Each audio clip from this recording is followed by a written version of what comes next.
News First Newsline with Faraz Shaukatali.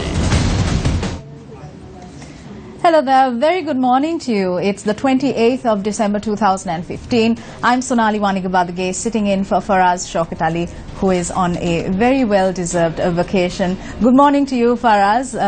We're joining you here from Colombo, and we hope you'll be back with us soon. Now, most of us are coming to work after a vacation, an extended weekend of about 4 days.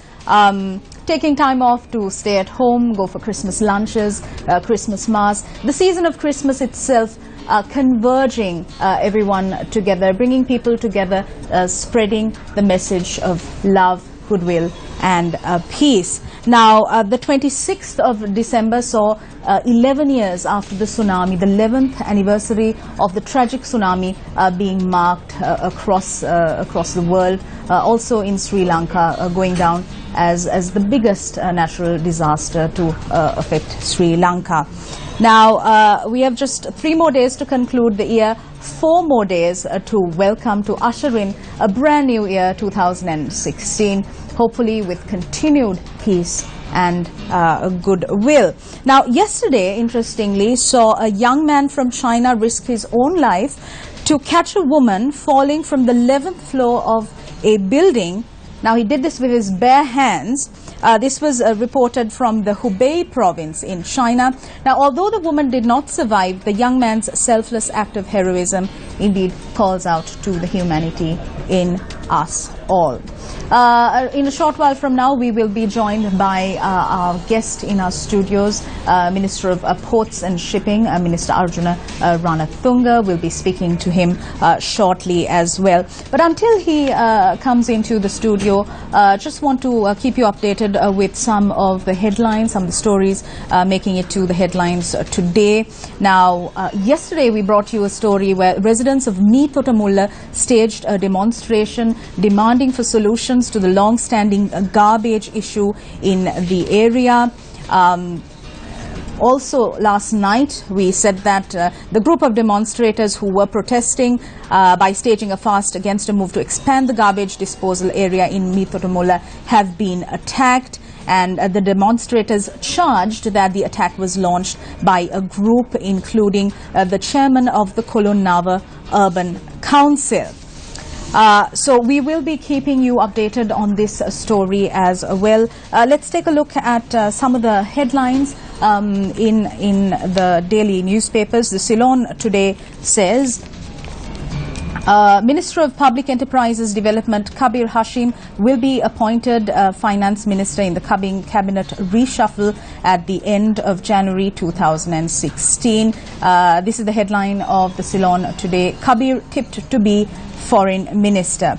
Senadipati summoned before Presifac once again. The avant-garde chairperson, Nisanka Senadipati, who has been giving out various excuses regarding the avant-garde incident while avoiding the Presidential Commission of Inquiry to investigate and inquire into serious acts of fraud, has been summoned to the Commission once again. Also in your headlines from the Ceylon today, Dengue Task Force meets in January. The Health Minister has instructed officials to take action to convene the Presidential Task Force for the prevention of dengue, as dengue is on the rise. We saw a large number of incidents of dengue being reported, not just from Colombo, but in suburbs and other areas as well. Sri Lanka Army website under cyber attack. The SLA has commenced investigations regarding the hacking into their official website. Now, last weekend, an unidentified group had logged into the SLA official website without permission and had proceeded to distort the information on the website. Now, these are some of the headlines of the daily newspapers today. Also, if we take a look at the Daily Mirror, the newspaper says 420 drunk drivers arrested for driving under the influence of alcohol. Now, this was after a special operation was launched island-wide from Wednesday. Also making headlines in the Daily Mirror, LG polls in June 2016 after amendments.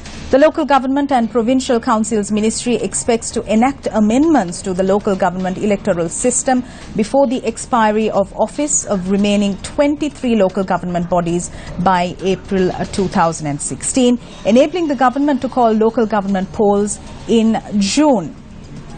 Also in the headlines, 8 PAFRL amendments to LG Elections Act. 8 proposals forwarded by PAFRL in order to rectify shortcomings found in the Local Government Election Act is expected to be incorporated in the draft amendment of the Local Government Act. Now, road accidents have been making it to the headlines right throughout. The police took measures to introduce a new changes to road rules. However, accidents continue to be reported. 4 dead, 3 seriously injured in accident. 4 died and 3 others were seriously injured in an accident near Moravaka Bridge in Nelundeniya on the Colombo-Kandy highway on Saturday evening. Electricity bill will not be increased is another headline-making story on the Daily Mirror. While assuring that the proposed 4% of Nation Building Tax or NBT from the Budget 2016 would not be added to the monthly power tariff, Power and Renewable Energy Minister Ranjit Siambalapitiya said yesterday that the government had no intention to increase the electricity bill under any circumstance. Also in the headlines, the UNP to revert to previous party constitution. The UNP, through the proposed reforms, is planning to revert back to the previous party constitution by abolishing positions such as the deputy leader, assistant leader and the leadership council. This is according to political sources speaking to the Daily Mirror. Just to remind you, we are awaiting the arrival of Minister of Ports and Shipping, Arjuna Ranatunga. He was also the award-winning Sri Lanka cricket captain who took Sri Lanka to World Cup victory in 1996. We'll take a look at the Daily Financial Times, the Daily FT. SL Japan Economic Policy Dialogue in first half of 2016. Now, this is an interesting story. Indeed, the Japanese government will continue its cordial relationship with Sri Lanka in 2016 with an economic policy dialogue in the first half of 2016 that will concentrate on improving Japanese investment in Sri Lanka. Now, the proposal had been discussed during Prime Minister Ranil Wickremesinghe's visit to Japan in October and is a reflection of the economic growth seen in Sri Lanka during the last few years. Now, there is a lot of move to increase the FDIs in Sri Lanka to ensure that Sri Lanka becomes an investment hub in Asia. Also in the headlines today, Sri Lanka to receive $1 billion forex remittances in a month. This is according to Finance Minister Ravi Karunanayake. Sri Lanka will receive $1 billion through foreign exchange remittances from offshore investors within a month. Finance Minister Ravi Karunanayake said this speaking to Reuters. The move is expected to boost the country's faltering reserves. Now, he has said there will be $500 million inflow this month and another $500 million inflow before the 20th of Jan from foreign investors. Last week, Karunanayake told Parliament that the government is encouraging foreign investors to bring their deposits into Sri Lanka at a 2% return on their remittances. Well, I think we can welcome our guest here in our studios this morning, Minister of Ports and Shipping, Arjuna Ranatunga. Good morning to you, Minister. Good morning. And thank you for joining us.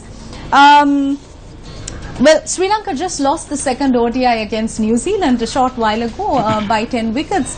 What do you see as the reason for this? Is it a lack of training or? I think it's both. I don't think we were prepared enough to go on a tour like that, and it's a very new side. Two of the top cricketers have retired, so we need to give them little time. It's not an easy place to go and play cricket. New Zealand, we have played I have played about 3 or 4 tours, but generally it's a very difficult place to start with, and I personally felt that they were underprepared before they went on this tour.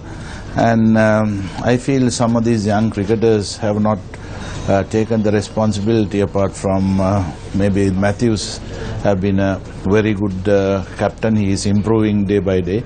And I think we need to have little patience with this young side, because we are looking at the World Cup, groom the team and be ready for the World Cup. Shifting gears, you were one of our guests at last week's World Title Boxing event, which we held at Stein Studios. Now, this was held for the first time in South Asia. What was your opinion? Do you think Sri Lanka has what it takes to move from amateur boxing to professional boxing? I think it's up to the associations to decide. I personally felt with the talent we had some really good boxers produced in the last 2 to 3 years. There were some issues, but I think what we need to do is we need to look at some of these sports, whether we can go to the top, identify whether we can go to the top, and take a decision. Because I personally feel that we need to have 3 to 4 categories. Like if you take cricket, not that I'm a cricketer, but we have achieved as one of the top sides. But take the other sports, I don't think with our physique we won't able to get into that level. And I feel that boxing may be lightweight boxing may be another option for us to go to the world. I'm sure that all these associations are doing a wonderful job. You played a significant role in ensuring the victory of President Maithripala Sirisena. Last week, Sri Lanka marked 5 containers coming into Sri Lanka to the Colombo port. How do you see this? I mean, even in a regional sense, we have the regional ports as well. Do you think we have room to improve? I think we have improved a lot. We have gained about 6% from last year, and we have a new team of advisors. We have a new team. I think that the workers have been very committed. What we did at the start, we went and spoke to the workers. They are the ones who run the show, not the officials. Officials are there to guide, but the hard work done by the workers have been pretty good, and we looked after them in their own capacity. But generally we did some changes on the top. We got a managing director who was living in Malaysia. He's a Sri Lankan. He sacrificed a lot and came and worked for very nominal fee compared to what he was getting. And I personally feel my target is, we are number 26 at the moment, and my target is to be in the first 20 by end of next year. I think we might be able to achieve that. We should understand that our machinery, when you're talking about cranes and the other equipment, most of these are very, very old. And what has happened in the past 10 years, they have not brought any of the new equipment for the port. They have spent a lot of money on unwanted areas without looking at some of the important areas. Still, we are doing, like we were about 19 containers for an hour when I took over. Now that it has increased up to 29 containers to 30 containers per hour. So a lot of positive things are happening, and we have stopped some of the unsolicited tenders. We are going to tender, we are calling for tenders in January, and East Terminal is another major investment we will get in January. So we are on a positive track. The main issue we go through is Hambantota, where we have spent a lot of money without a target, without a plan, but we can't stop building the Hambantota hub. It's in a very interesting place. So we need to develop. Is it not a strategic location that it's a place? It is. I think what we should have done a feasibility report before we spend that amount of money. We have taken a loan for $1.2 billion. So we have already started paying the interest. But the important factor is that a lot of investors are coming in. They have shown interest. So we discussed with them. Now that we are analyzing what are the areas we are looking at, because a lot of people wanted it to be a green port, but important fact is whether it's a green port or not, we need to start doing business there. So we have had a lot of discussions in the last 3 months, and by next year, by March, April, we will have at least 2 to 3 new investors coming in. So we might be able to run the port, but paying interest and the loan will be a major issue. Whatever we earn from Colombo, we have to spend on Hambantota. We are in conversation with Minister of Ports and Shipping, Arjuna Ranatunga. We're going for a short commercial break. We'll be right back. Stay with Newsline.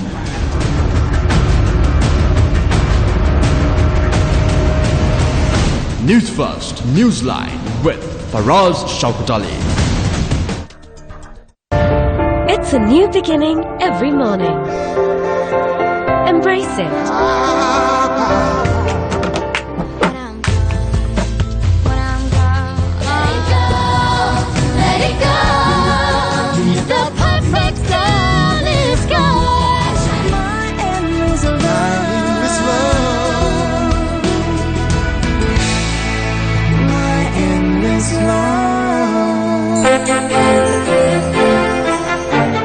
Sunrise, weekdays at 6:30 a.m. Newsfirst, Newsline with Faraz Shaukatali. Hello there and welcome back to Newsline. If you're just joining us, we're in conversation with Minister of Ports and Shipping, Arjuna Ranatunga. Now, Minister, you're fondly referred to as the Sri Lanka cricket captain who took Sri Lanka to World Cup victory in 1996. If we fast forward 20 years, we see you contesting for a vice presidency at Sri Lanka cricket. Firstly, and to a viewer who knows little about cricket and its implications, why? No, I should have contested as a president, but there's a sports law, plus there's a law from the cricket board where if you are contesting for the presidency, you need to be in the exco for 2 years. But I should have gone and asked permission from the minister. Right. Even minister spoke to me and minister asked me why I am not contesting as a president. I said we formed this government to do the right thing, not to get favors. So then only I decided that I'll start with the vice presidency. If I can work for 2 years, then with the term permits, I'm looking at taking over the cricket board. I personally feel that cricket has been neglected very badly managed badly in the last 3 to 4 years. There were very positive things and very negative things, but my main idea is to get school cricket right. I think that is one area people have not looked at properly, because you get about 2 votes in an election for the school cricket. So because of that, no candidate is keen on looking after school cricket, but we should realize that is the foundation for any cricketer. So I am taking over the school cricket, plus we have to discuss about how to improve the club cricket standard. Yeah. So there are a lot of areas where we have already discussed, and I spoke to the team I'm going to work with, and they have agreed on some of the things. It's all about spending money and to have transparency on top of the table, and most of the things I think we are on a very good track. We have formed a very good team. Some of the past cricketers are involved, and some of the honest people are involved, and I feel that with this new election we can take over the board and run cricket on a right track, because when you look at the other side, I'm not criticizing that team, but there are individuals who has been away from cricket for so many years, so they are trying to get in, not to do anything, not to do good for cricket. Their target is to get involved, spend money, have a comfortable life. This is something we are trying to stop. Sri Lanka cricket has come under quite a bit of controversy. So SL cricket as it stands, is it in its best form or not? Not at the moment. I personally feel that we need to get discipline right. Like you take some of the past tours we had. Take some of the cricketers, take Sangakkara, Mahalajavardhana, they were the stars. We built stars, but we never built a team. That is where we went wrong. We were depending on 2 cricketers, but in our days, when we won the World Cup, we straight away promoted players like Sanat Jayasuriya, Mahavan Natapattu, to take over one day when I go when Aravinda De Silva leave cricket. That is the plan we had. But unfortunately for the last 10 years, we were depending on 2 cricketers or 3 cricketers, not looking at the younger generation. So that is where we are struggling now. We were discussing about New Zealand. And if we had looked after Thirimanas, Shandimals, Karunaratnas properly, it should have been a different story. This is where I felt the board officials were very keen on being popular, taking decisions on popular matters rather than taking the right decisions. When you are administrator, you need to take some strong decisions. Now, even there was a tour. I think we had a tour, 3 test matches. We won the first one, lost the second one. Then the decider. We allowed Sangakkara to go and play cricket in Surrey, and it should have been a different story if Sangakkara played in that test match. I'm not blaming Sangakkara for that. Even Sangakkara, like being a senior player, he shouldn't have asked for permission. If I was at the cricket board, I should have never allowed him to leave. If he wanted to go and play for Surrey, he shouldn't have played the entire test series. These are the things we need to we need to look after. We need to concentrate on a team, not with the individuals. I think what we have done, we have focused on individuals, and we have ruined the team efforts. Like when I left cricket, we were number 3 in test matches, number 2 in one days, or number 3 in one days. We didn't have one day cricket at that time. But take now, we produced 2 of the top cricketers in that period, Sangha and Mahela. But when you take our cricket standard, we are number 7 in test matches, number 5 in 6 in one day cricket. So these are the things I'm trying to concentrate on. We need to build a side to win a one day tournament or a test tournament or a test match. That is something we have neglected in the last couple of years. If you are appointed as Vice President of Sri Lanka Cricket, what reforms, what changes would you bring about? I need to spend a lot of money, and we have to concentrate on school cricket. I think if you take under 19 cricket, we lost to Bangladesh a couple of times in the last 2 years. What has happened, our school standard has gone down a little bit, but the others have improved. So we need to, when you are spending money, you need to spend money on the right areas, not building stadiums. We need to have stadiums, but the important fact is we need to identify we have about 450 schools playing cricket. And you are talking about 3 to 4 teams. Now you take school like Ananda College or Royal College, they have about 12 teams. But there are parents who can't afford to buy a bat or a pair of pads. But rich people can afford to do that. What I did in 2008 when I was a Sri Lankan Cricket interim committee chairman, the first thing I spent was to do the gym at the SLC, and the number 2 was we discussed with the committee. We spent about $300,000 to get cricket equipment for the schools. I'm talking about 450 schools, 2 cricket bags, one for the seniors, one for the juniors. And I feel very sorry sometimes when I travel out station.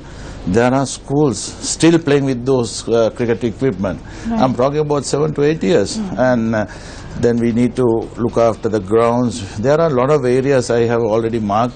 I'm sure that with the team, we are contesting as soon as we are appointed.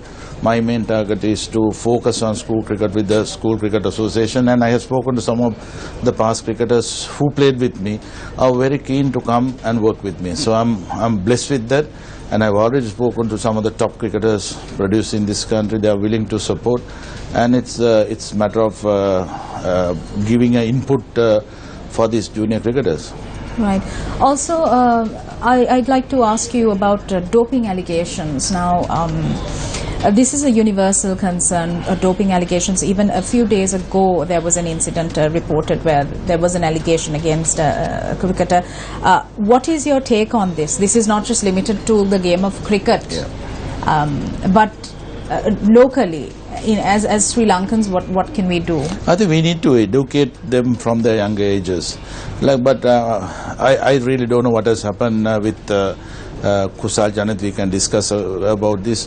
What has happened, and we are just about to lose one of the top talented cricketers produced in this country. And why? I personally feel it is the management. I think when a child comes from outstation, even I don't know anything about this doping. Like if I go to a doctor, if I was given a medicine for a painkiller, I will take it. But these are the areas where we need to start from school cricket, junior level, educate the cricketers, educate the parents, and we have to show the repercussions they will face. I don't think anyone knows about this, and I think board need to discuss this with the cricketer, allow him to come open, and if he has done something wrong, maybe he's a young boy, maybe he doesn't know anything about this, and try to convince the ICC. I'm sure that they will give him a punishment, but I think it's up to the officials to protect these cricketers. I think when Upul Taranga's issue came up about 2-3 years back, I personally got involved. I spoke to some of the officials abroad and told them what really happened with him, because that he couldn't discuss, he couldn't tell what really happened to him. He couldn't disclose the official or the doctor who gave him that particular medicine. So these are the issues we had at the past.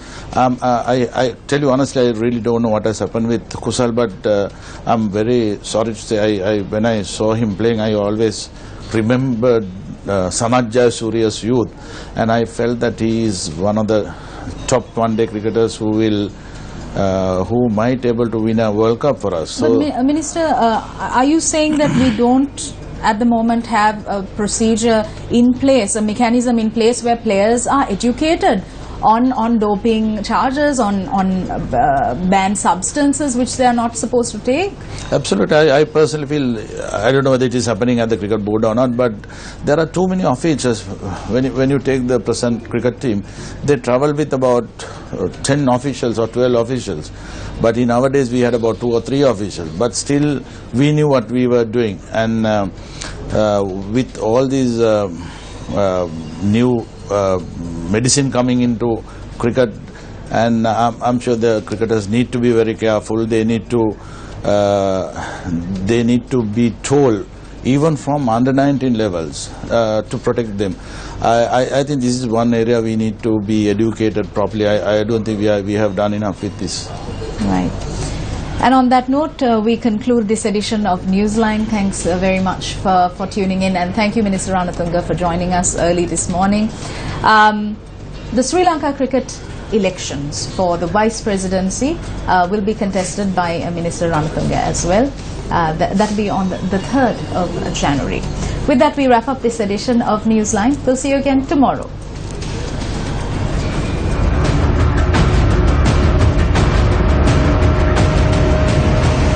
Newsfirst Newsline with Faraz Shaukatali.